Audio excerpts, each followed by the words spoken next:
Hello everyone, I'm Guotian. I would like to present the research report of Joseph Thompson and the Body Mass Index Assessment Project in Arkansas, and I have finished a few important steps to do the study. The first step is to gather background information. The case study involves improvement of the physical health and nutrition of children, and also it includes ACHI's mission, which refers to financing healthcare, promoting health, and preventing disease. The project involved establishing BML of students with the goal of beating childhood obesity. In 2016, 41 million children aged 5 and below were either overweight and obese, and this is a very serious issue. And now I would like to present the second step. The second step is to analyze the current situation.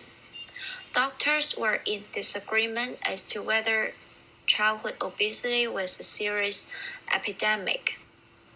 Privacy of students' BMI measures was considered by stepping backwards on the scale. Personnel was sufficiently trained to obtain high-quality results, which is quite essential. And also, aim was to promote better health for school-going children and prosperity in general. And the third step is to prioritize issues. Obesity is mostly associated to a poor diet, and insufficient physical exercise also leads to obesity.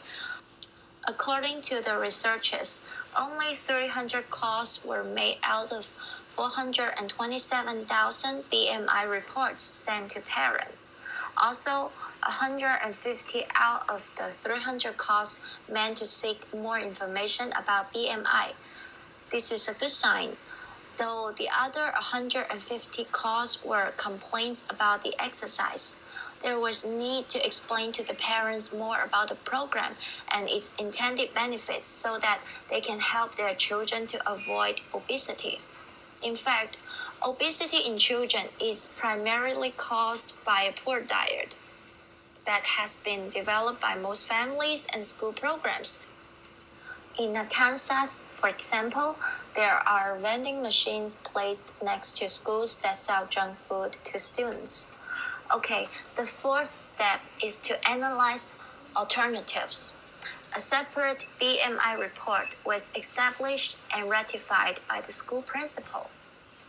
According to the theory of social suffering, socio-economic and socio-political forces may lead to disease at times.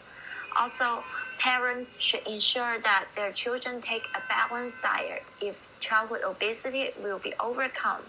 Schools should ensure that children engage in useful physical activities to curb obesity, which is quite necessary.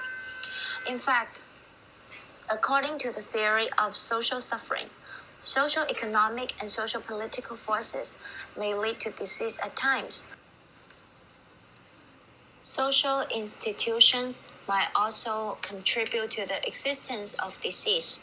In the case of obesity, some of the socio-economic factors responsible for progression of the problem include complex urban life that causes children to exercise less and spend more time in sedentary lifestyle. The fifth step is to provide recommendations. In fact, food packages should be labeled so that children are aware of the amount of calories they consume. Parents should ensure that their children have adequate sleep, like 8 hours a day. Also, time spent by children on television, mobile phones, and internet should be regulated every day. Children should learn to track their weights and BMI over time. Well, the next step, which is the sixth step, is to establish an action plan. An information bulletin covering the requirements for ensuring that children obesity is a problem of the past need to be established.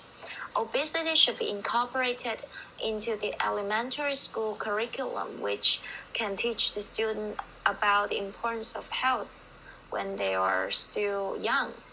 Involvement of other agents like FDA, FAO, WHO, and UNICEF is necessary for long-term success of curbing obesity.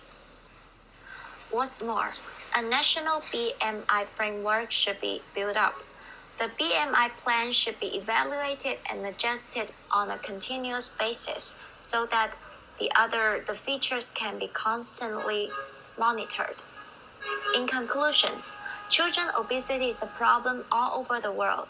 Parents, learning institutions, governmental and non-governmental agencies need to work together so that they can efficiently find a solution towards the children obesity problem. Also, self-reporting can be used to improve the efficacy of the data collected. Finally, measures of regular weight monitoring by the Canadian Health Measures Survey (CHMS) has reduced the case of obesity in children from 1 in every 1 to 4 in every 3, and this is in fact a very huge progress, which means that the society is focusing more on curbing the issue of obesity.